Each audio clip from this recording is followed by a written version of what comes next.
Juggernaut Collectibles here for an action figure review. Today we are looking at the Marvel Legends Morlun. In this review, I included action figure photos in homage to the first battle of Spider-Man and Morlun. The bio on the packaging says, "From the darkness, the vampire Morlun hunts Spider-Man in an effort to slay the superhero and feed on his power." Morlun is a psychic vampire of Earth 001. His main power is life absorption, and he is well known for hunting spider totems in the multiverse.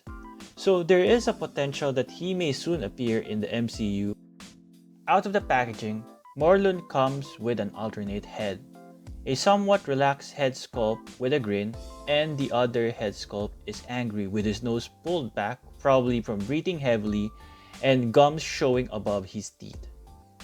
Morlun first appeared in The Amazing Spider-Man Volume 2 number 30, published on June 2001. In this issue, Spider-Man encountered an older man possessing the same power as his. This man's name was EZEKIEL, and he knew that Spider-Man is Peter Parker.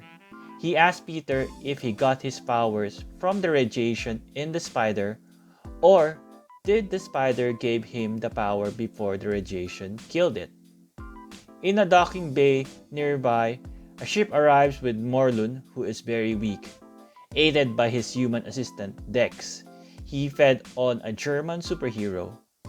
But this is not enough for his nourishment. He needs to feed on a pure breed. The action figure costume closely resembled what he was wearing in The Amazing Spider-Man number 32. In this issue, EZEKIEL explained that Morluns hunt super beings with totems.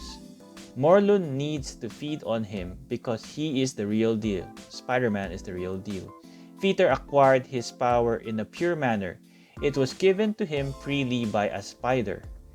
EZEKIEL offered a refuge where Spider-Man can hide, but Peter refused. The big battle happened in The Amazing Spider-Man number 33. Morlun managed to lure his prey by causing a destruction in the city. Spider-Man did not hesitate and charged towards him, throwing several punches, but Morlun still stands. Morlun then hit back, pushing Spider-Man to the next building.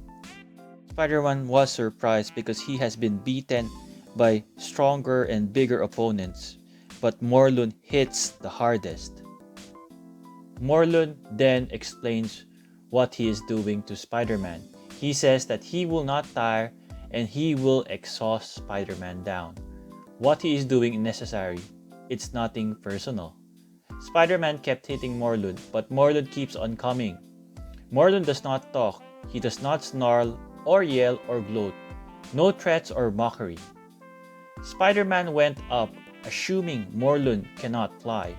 To his surprise, Morlun starts smashing the walls of the building, climbing, breaking it without a care for innocent bystander. Spider-Man swings away higher and farther from him. But Morlun was quick to catch him from the back. They then fall from a tall building and Spider-Man managed to get loose. Morlun then crashes down the street.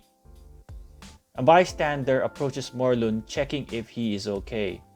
But Morlun feeds on this bystander. Spider-Man came back to the rescue. So exhausted, Spider-Man is easily caught by Morlun.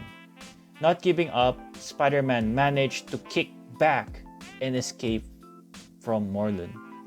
Spider-Man then went to EZEKIEL's home and asked help that he may be hidden from Morlun. EZEKIEL says it's too late. Once Morlun touches his prey, he can now track his prey wherever it goes. In issue number 34, the battle continues. Spider-Man is very weak. To his surprise, EZEKIEL came to his aid. However, tragically, Morlun absorbs EZEKIEL's life force and disposes him. Morlun leaves to take a break, but Spider-Man found a sample of Morlun's blood on the ground. He studied it and found Morlun's blood is a mixture of every kind of the purest form of cell, animal, bird, human, or insect. Peter recreates the radioactive chemical from the spider that bit him. He injects it in, almost killing him. When Morlun arrived, hoping to take Peter's life force completely, he got a nasty surprise. He absorbed the pure force and the radiation in Peter's body. This severely weakens him. Spidey took advantage and beat him up really good. Every punch comes back with radiation.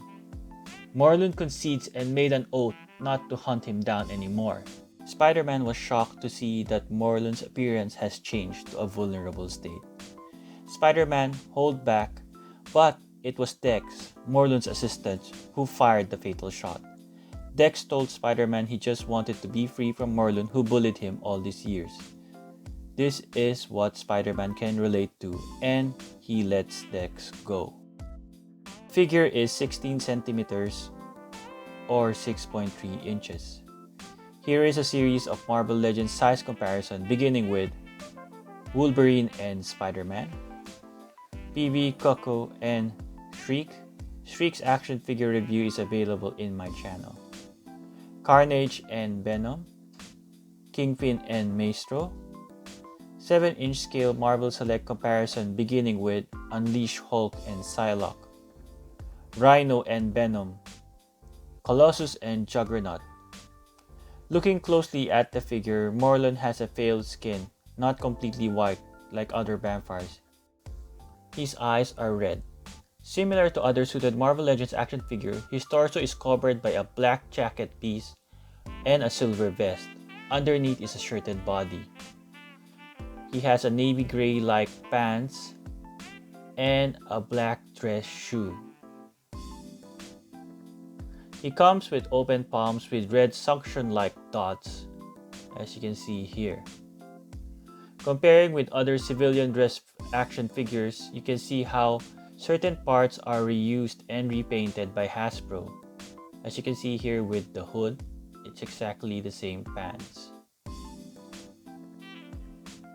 And when it comes to Professor X here, he has this vest which is similar to how this is done for Morlun. Yeah, as you can see, but the chest piece is a bit different compared to Professor X. For articulation, his head is on a ball peg with hinge. Can look side to side, cannot look up because of the hair. His arms can extend that far, do a full 360. He has a bicep swivel, double jointed elbows. His wrist can swivel, can hinge upward and downward. He can crunch forward that much. He can crunch backward that much.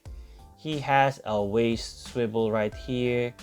He has an upper thigh swivel here, double jointed knees.